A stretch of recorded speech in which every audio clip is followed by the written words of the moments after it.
Please allow me to now introduce our speakers for today's session.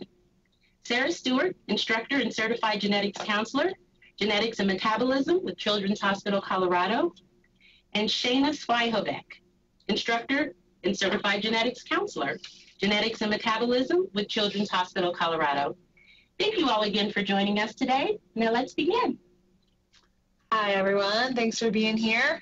You know who we are already, so we'll just start by saying we have nothing to disclose. So today our objectives are really to approach genetic testing and what sort of workup would we do for first tier using a chromosomal microarray and Fragile X syndrome analysis. So this will be understanding the process of test ordering, including insurance and consent, and talking about when and how to refer to genetics providers. So we wanted to start just kind of explaining the difference between a karyotype and microarray for those who might not know. A karyotype is a test that was used prior to microarray in the past. It was developed first, and it looks at whole chromosomes to see if there's an entire chromosome that's missing or an entire chromosome that's extra, and to make sure that everything is in the right, where it should be, in the right spot. So if like there's a large chunk of one chromosome that's stuck to another, something like that, that's what a karyotype has previously been used for. A microarray kind of zooms in a little bit and looks to see if there's smaller pieces that are missing or extra in that chromosome material. So one common misconception is that we need a karyotype in order to find things like Down syndrome or other trisomies. That's not actually the case. Our microarrays are good enough these days to be able to pick up something like a trisomy 21 or other trisomies like that. So we'll be talking about the chromosomal microarray as well as Fragile X syndrome analysis. So we'll review a bit about what features Fragile X syndrome constitutes and when there's red flags for that. So Fragile X syndrome is a common cause of intellectual disability, developmental disorders such as autism spectrum disorders, and some cognitive concerns, especially in males. Some of the prominent features include long faces, large ears, prominent jaw and forehead. There can also be enlarged testes and behavioral and mood diagnoses. It's important to think about when ordering Fragile X syndrome analysis, what exactly can be detected. So this is typically performed on blood, and it assesses the number of CGG repeats in the FMR1 gene, which is located on the X chromosome. And with this, when it's assessing how many CGG repeats there are, it means different things dependent on what we find. So that's something important to consider when talking with families, because this test can diagnose more than just typical Fragile X syndrome itself.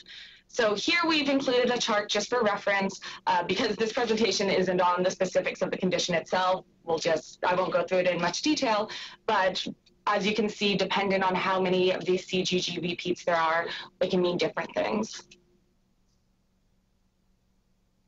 So some things to think about if you were going to order a microarray or Fragile X testing. These are some of the things that we would look for in our clinic. So intellectual disability, developmental delays, and autism kind of cover both a microarray and Fragile X. There's some overlap there for sure. We would also think about ordering a microarray for congenital anomalies, even things like short stature, things like that. And then Fragile X is a little bit different. There's some other things we might look for in the family history, along with the presentation of the child themselves. So history of primary ovarian insufficiency in females is something that can come when a woman is a pre-mutation carrier, so not having full-blown Fragile X, but has a little pre-mutation, meaning it can translate into or expand into a full mutation in a child, as well as like tremor ataxia symptoms in males. So those are some things that we would look for in a family history to think about if Fragile X testing might be appropriate for the current family. So once you've decided that chromosomal microarray and Fragile X testing is a good fit for your patient, the next big step is insurance. So most insurance companies will require insurance pre-authorization for this testing, just because it is a high bill, and we want to make sure that families don't get this large bill. This is kind of more of an American-focused talk. I know some of our listeners are not from the US. But typically, each institution will have different avenues for pre-authorization, as well as different labs will. So we've included some lists in no particular order of some testing laboratories that do chromosomal microarray and Fragile X syndrome analysis.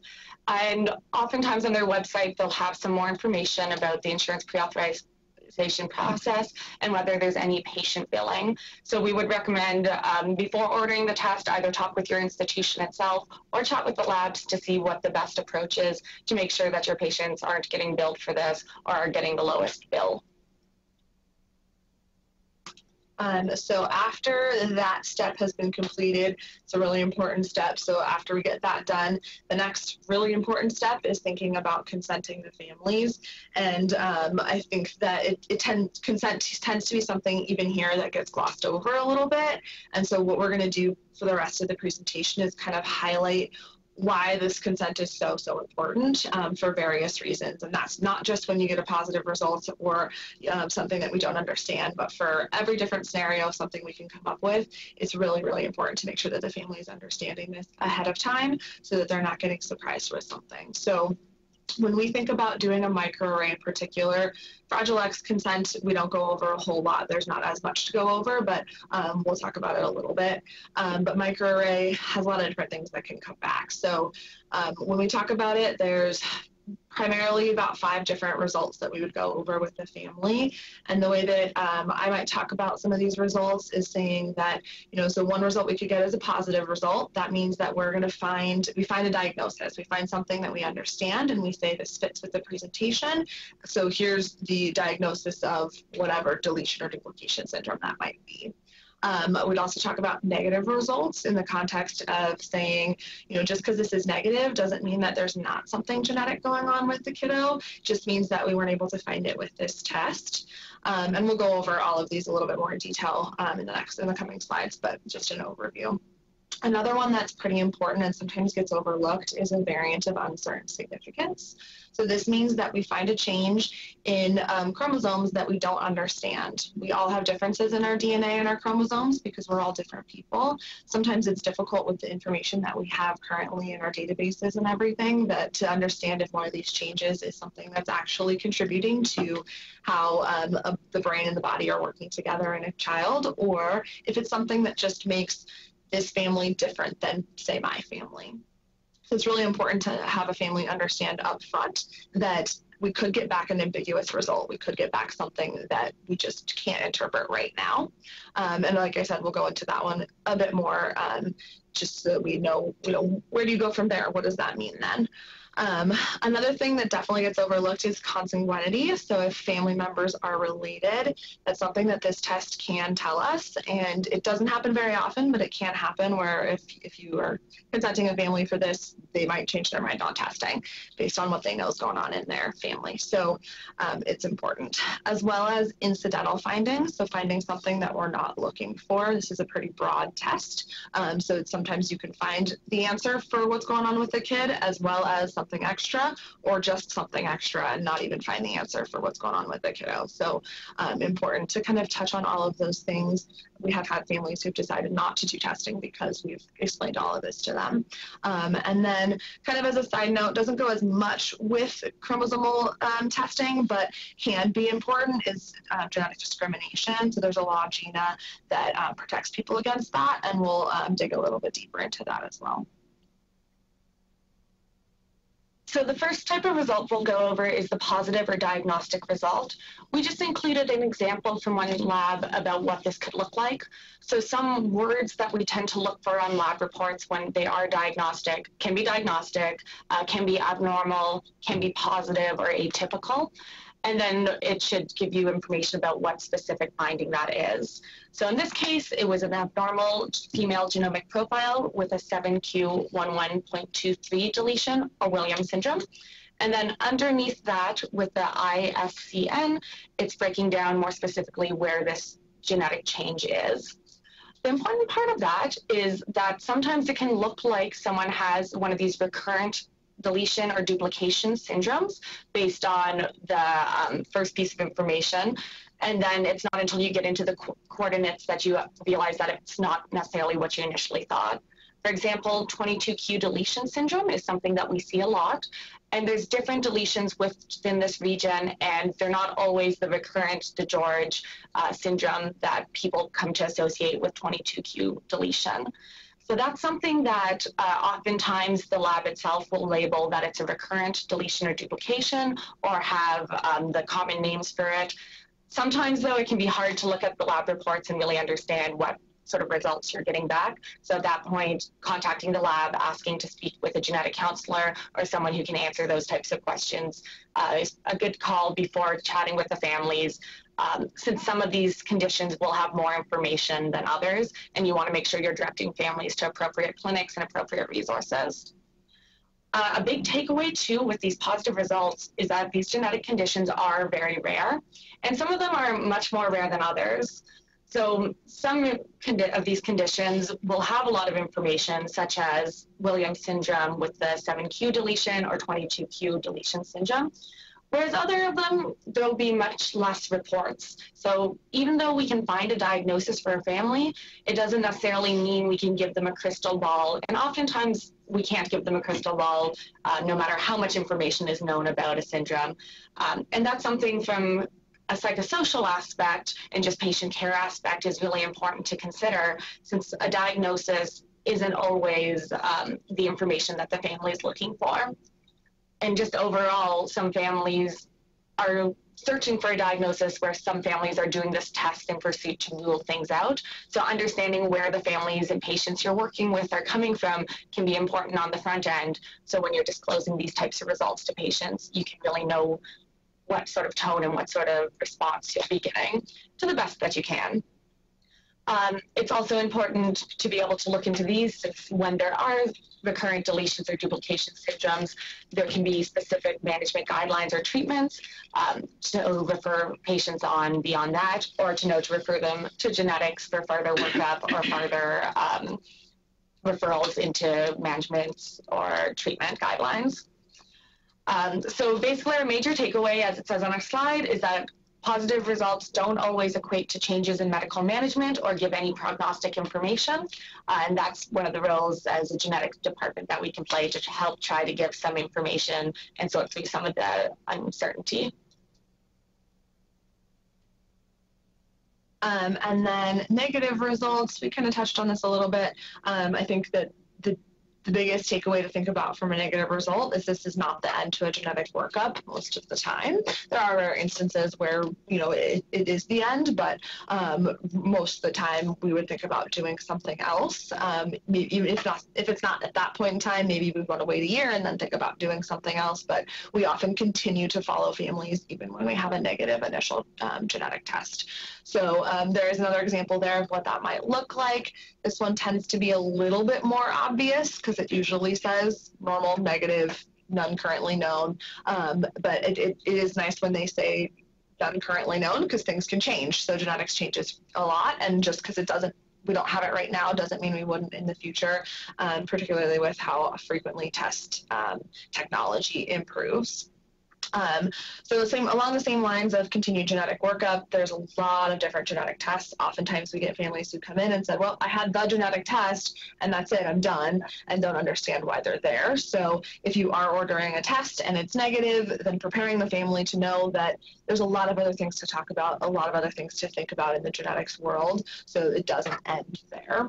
And then similar as well to with positive results, a lot of families think about this type of result very differently. So some families are really excited about a negative result, which can be really hard for us sometimes when we know there's something going on with the kid and they're taking this as everything is really great, even though we know there's more testing to be done and we're likely going to find something else elsewhere.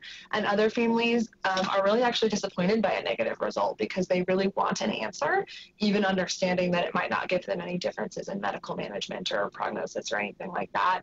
They just like having that answer. It makes them feel like there's some closure to what's going on with their kiddo. So just, kind of be prepared for differing reactions and don't assume that a negative result is always positive, and vice versa.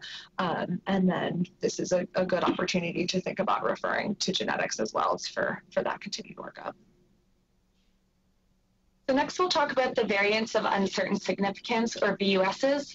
I know someone had submitted a question beforehand about this, so I'm hopefully going to answer that question, but if not, either feel free to send that in via message and we can address it right away, or at the end we can address it. So the variants of uncertain significance are basically our question mark of genetics, and they can be some of the most frustrating results for patients. As we said before, there's a lot of uncertainty when we get a positive result, and even sometimes with the negative results, there's uncertainty. And with these results, it takes that into overdrive because we're telling families, we found something in your genetic information, but at this point, we don't know if it's enough to be causing symptoms or be causing anything at all. So this can be very difficult for families to deal with, as well as clinicians. It can be difficult having these conversations with families when we really don't know what this means. And sometimes when we're looking at these, when we're looking at the reports, they can be some of the more confusing reports. So here we have two examples on top of each other of what some of these reports can look like. So in the first red box, it's saying a copy number gain, uncertain clinical significance. Then in the second red box, it has copy number gain, uncertain clinical significance, likely pathogenic. There's another category too of these uncertain results that are labeled as likely benign. And all these are basically saying, how uncertain does the lab think it is, or how much of a question mark is it really? So that's something that can be confusing for families, and one of our roles is to help present this information to them to let them know how likely do we think this is. There's a lot of different factors that can influence this type of classification. So from these benign negative findings to the pathogenic positive findings, or any of these in between, likely pathogenic, uncertain, or likely benign. And some of these factors that influence include segregation analysis. So that's looking at families and saying, how is this genetic change running through it? So for example, if we find one of these uncertain variants in a child who has very specific symptoms, and then we test their parents and it's found not to be inherited, that can sometimes provide evidence saying, maybe this is something that is causing symptoms in the child. Whereas on the flip side, if it is inherited from a parent, maybe that's some evidence to say this isn't causing symptoms if parents don't have it. It does get murkier than that, since in a lot of these genetic changes, and really in any genetic change, it's never working in isolation. So there's lots of other factors that can influence whether a family member or a person has symptoms or not. So there are things called variable expressivity, meaning not everyone with the same genetic basis will have the same symptoms, as well as reduced penetrance, meaning some people with the same genetic changes won't have symptoms at all. So those segregation analysis is a good step, and often something that we recommend after getting one of these uncertain results where we test each parent. It's often not enough to reclassify the variants. So that's something that if you have one of these results is important to walk through with families, saying we're testing parents, but that doesn't mean it's going to change anything medically for parents, or that it's going to change anything from a classification standpoint. Other things that are looked at when we're assessing these variants of uncertain significance, or when the lab is assessing it, is population frequency. So has this change been seen before? How common is this change? Or is it something completely new?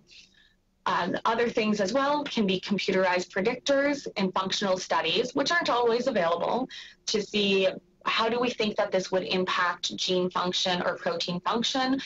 And do we think on that level, is there going to be a significant change that could be leading to the symptoms?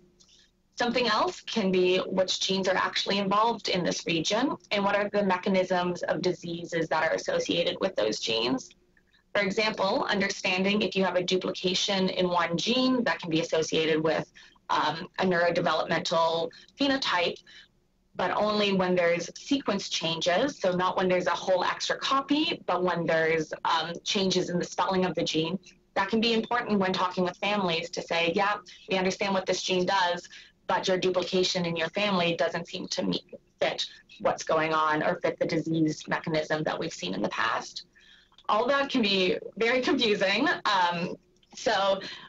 Not to be too repetitive, but this is another good indication to refer into genetics, since we are able to look at the patient with this genetic information, what is known from the lab, and use some clinical assessment and judgment as well to let families know what we think about these specific changes. So our main takeaways, there's a lot of uncertainty in genetic testing, and there's a lot of different levels of uncertainty in genetic testing, and different families react to that in different ways. And then to continue to add to sometimes the uncertainty and the complicatedness of this testing, there's also a result that we can get that says it's called regions of homozygosity, or ROH. This goes back to that consanguinity that we were talking about in the beginning. Sometimes we can, if there's an extended level of regions of homozygosity, then we can say that parents are likely related, but not always. So this is kind of, the red boxes kind of show a little bit about what that might look like. This first one here at the top says see attached table, which means there's probably a lot of regions of homozygosity in there that we would need to go through and kind of comb through.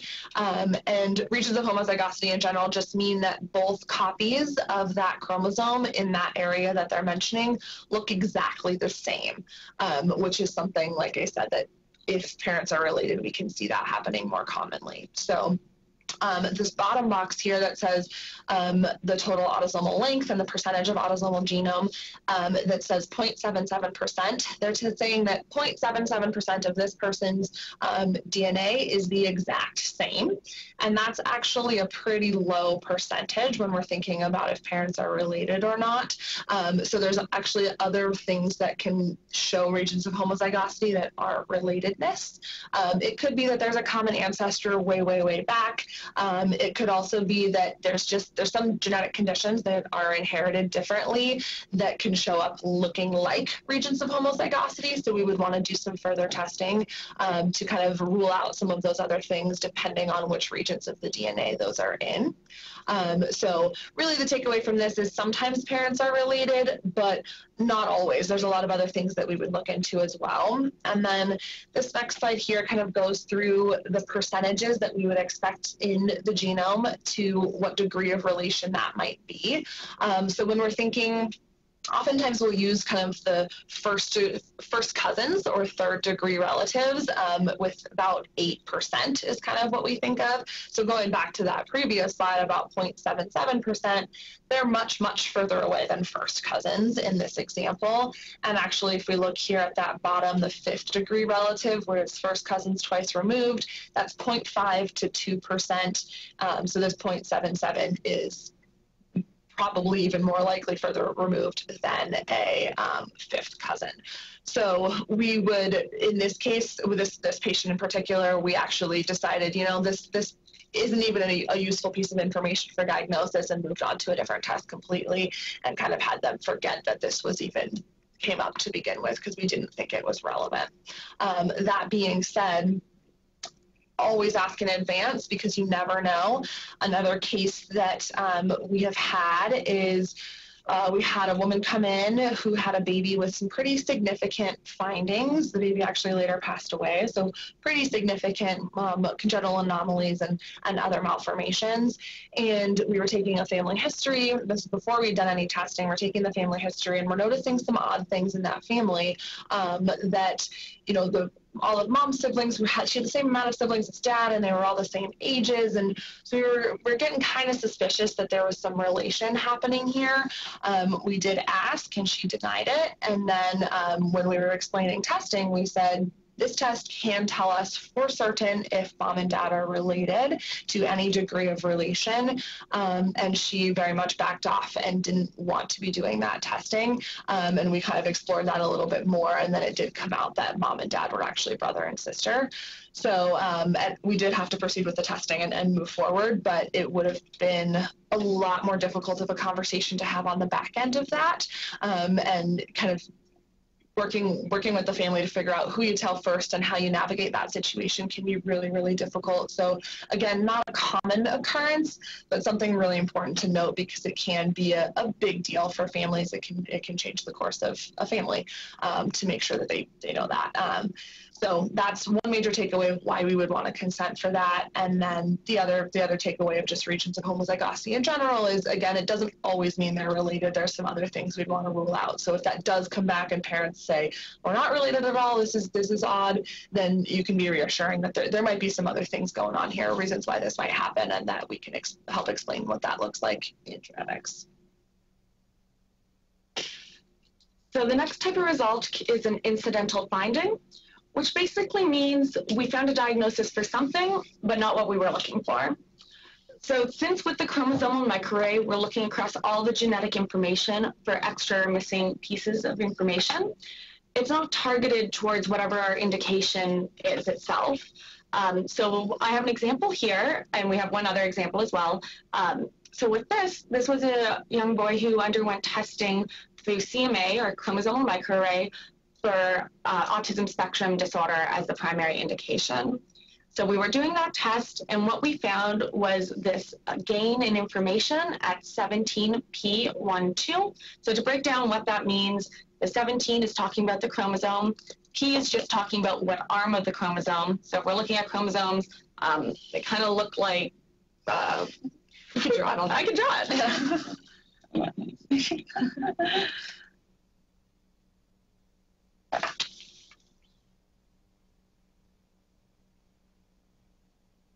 They kind of look like this. And the short arm is labeled as the P arm, and the long arm is labeled as the Q arm. So this is on chromosome 17, the short arm, and 1-2 is just the region on the chromosome. So we found a duplication there, which is actually associated with Charcot-Marie-Tooth disease type 1A, which is a neuropathy condition. So once we found this, it was not an explanation for this individual's autism, but there's a lot of management that goes along with CMT1A. So bringing in the family to talk to them about this, if they hadn't known in the first place that we could find this type of information, it's a really different experience. And as it is a traumatic or very hard experience for families to hear this when we say, it's almost like we bit off more than we meant to. In this specific situation, it did end up explaining some things that in retrospect, the family identified as, oh, maybe these were symptoms of this CMT. And it actually we ended up having suspicion that it was inherited from dad. And dad declined to do testing, so we never were able to follow up with that. But it's something that's important to highlight as well. If we find genetic differences in a child or in any individual, we could end up diagnosing their family members as well. And this can go back to what I had said before about things like reduced penetrance, so not everyone having features at all, or variable expressivity of people having different symptoms. And the important part of that would be for recurrence risk. So even though we're testing one child and finding something in them, it might be inherited from a parent who has no symptoms at all or has very mild symptoms, but that doesn't mean, or it doesn't give us any information about future children or future offspring and what their risk for symptoms would be. So there can be varying significance for these types of findings and varying amount of information and management guidelines for incidental findings. So we'll go over another case example. So this was another patient that we had who came in with developmental delays, and so we did the array as per the guidelines, kind of made sense. And what we actually found was that the piece that was missing in her chromosomes included the gene DMD, which is for Duchenne muscular dystrophy.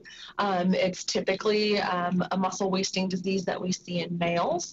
However, women can have some differences in how their muscles work as well as their heart later in life. So there can definitely be some differences in medical management.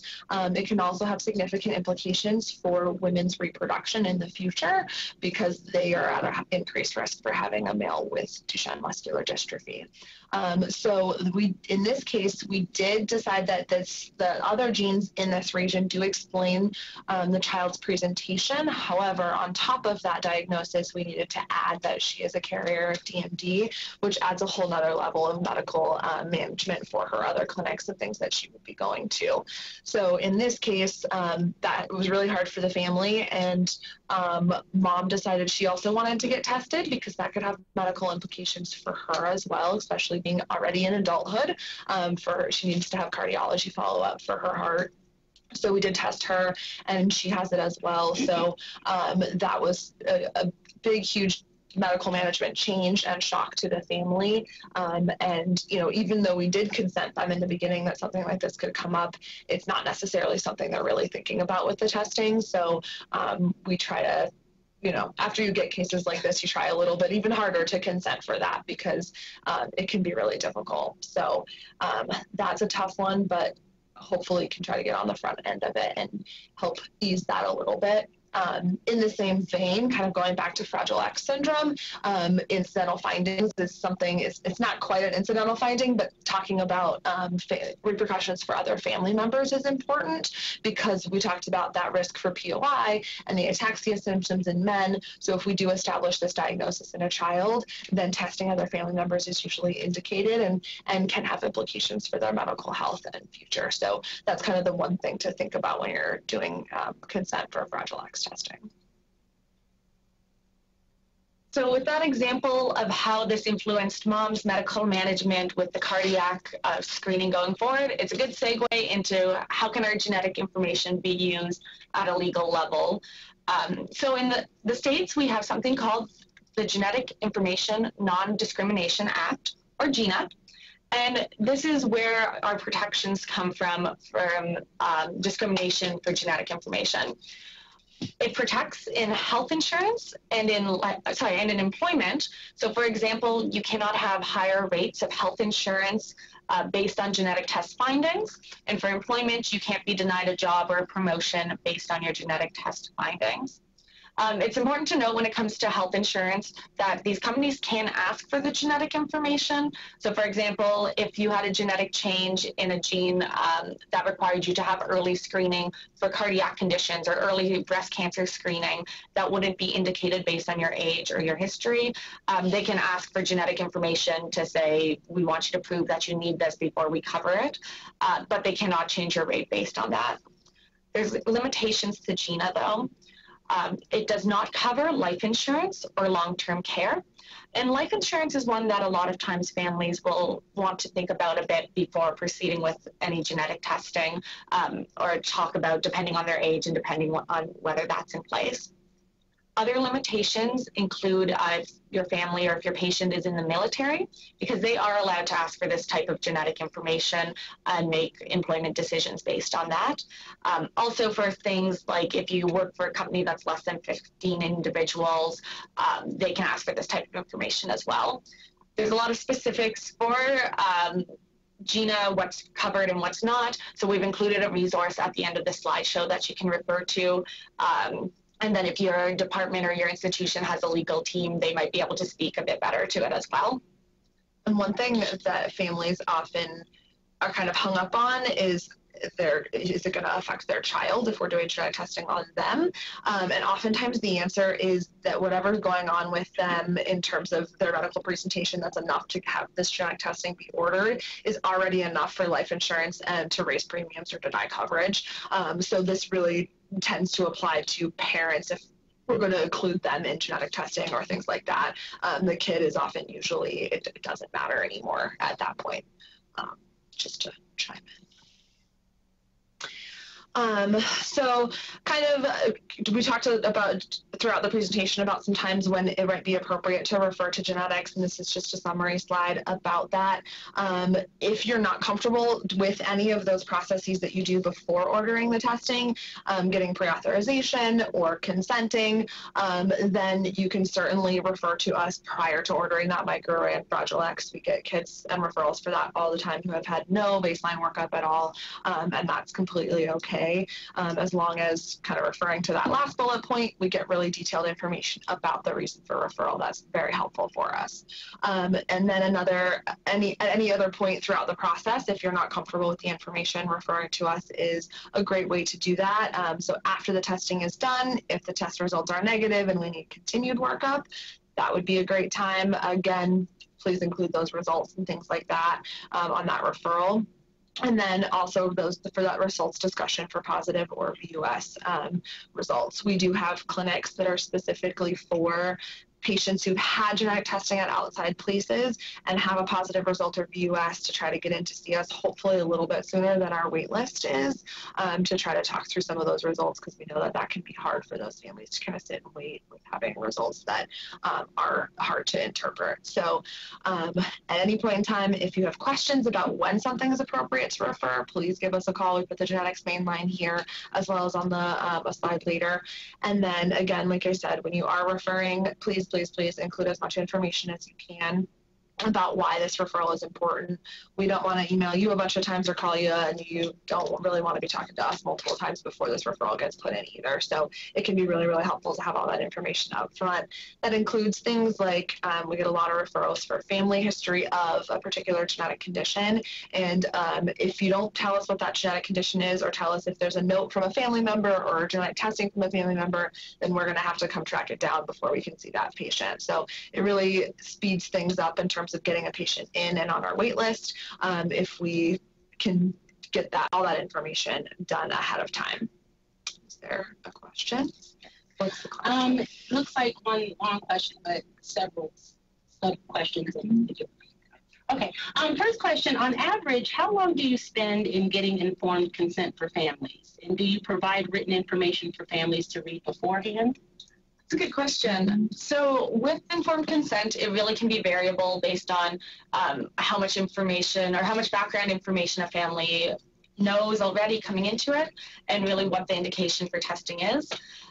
Typically for myself, I will normally go through what the test is actually looking for from a structural or functional perspective, and then run through the specific types of results.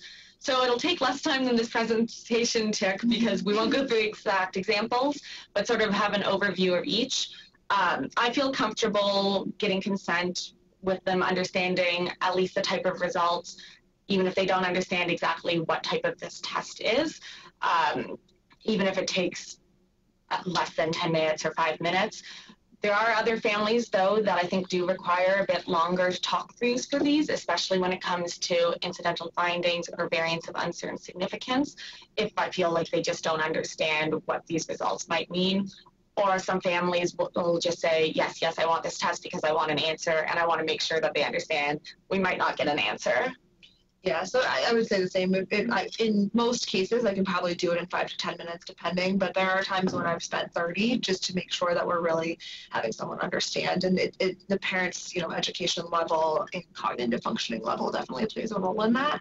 And the type of test, of course, there. And to a question about written consent, we don't typically do that for this test, for Fragile X or Microarray. When we get into the bigger tests like whole exome sequencing and whole genome sequencing, we do have written consents that we will typically have them either read through together, or we'll send them to them via email and have them and then talk through it like on the phone, and then have them sign and return those. So we do have written consents for those bigger ones, that where GINA becomes a lot more important, and incidental findings, secondary findings become a lot more important. So we do have it for those. Yeah, and typically we don't send, unless it's for the whole exome, we don't send any documentation in advance, though they can have access to what types of results in our clinic note afterwards. Are both parents required to sign an informed consent for their child? So with it, Question. Yeah. No, we don't need both parents' signatures. Normally, we like to make sure everyone's on the same page, but from a legal perspective, we just need one signature.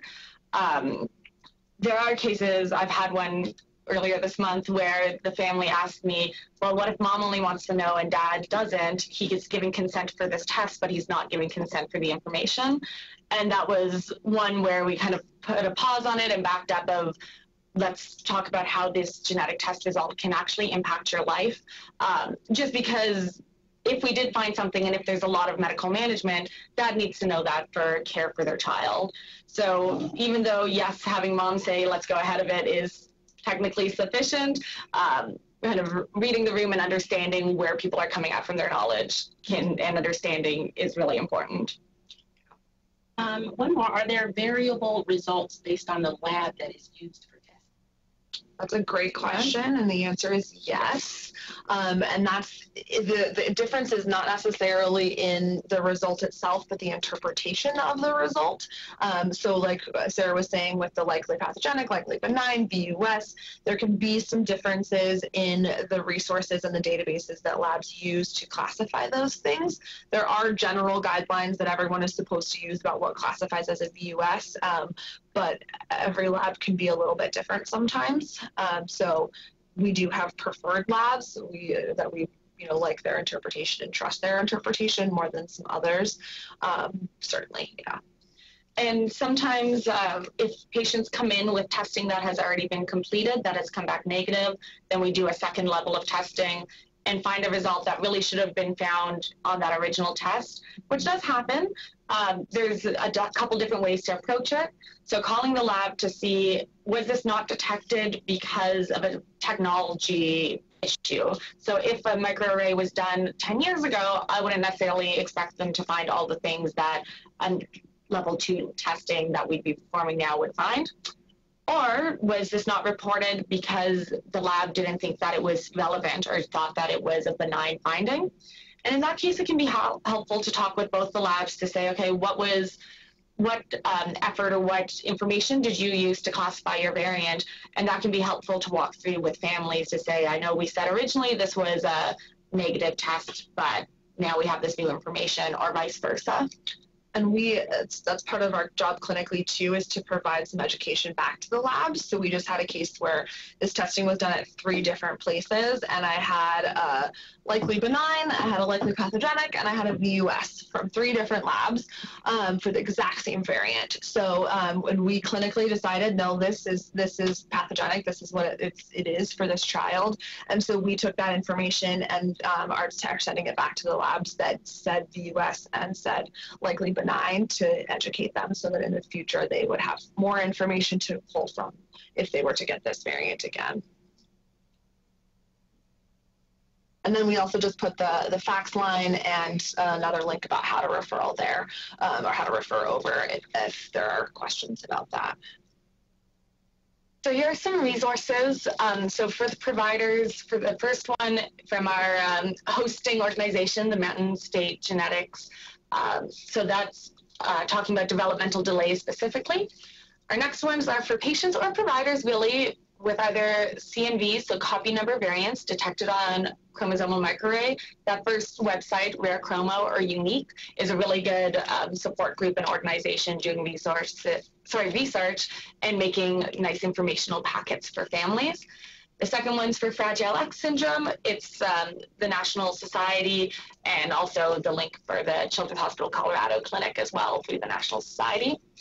These are also really helpful for providers, as I said, and can be really helpful for educators as well.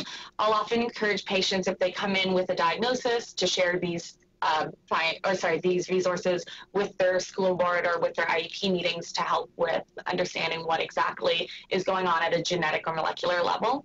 The last one is the legal information on GINA that I talked about before.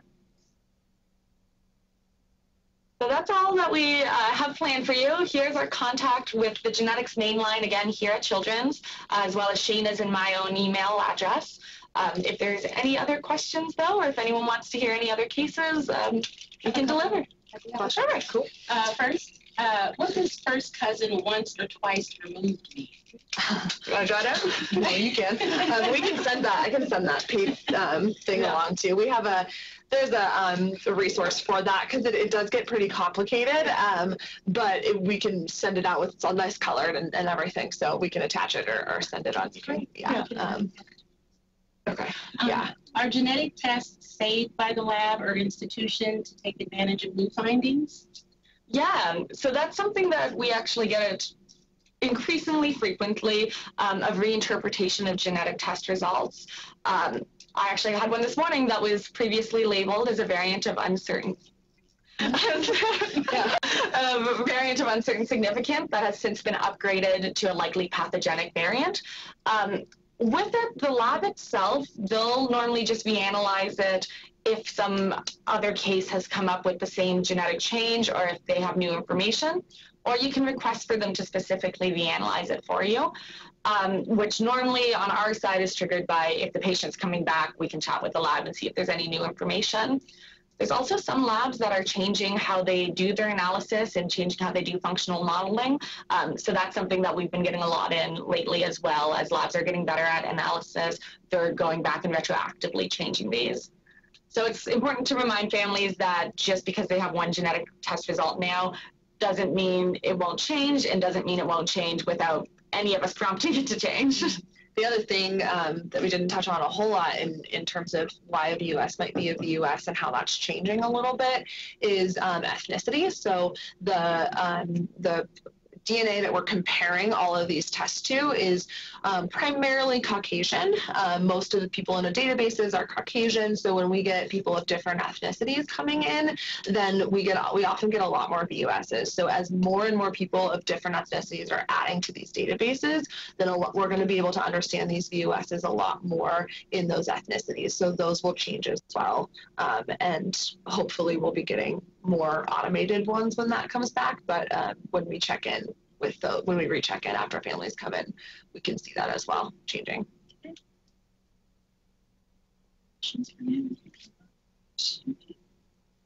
Also included some citations, so if anyone's wondering about the ACMG guidelines for chromosomal microarray, or wondering where we got those numbers for the regions of homozygosity, you can read those.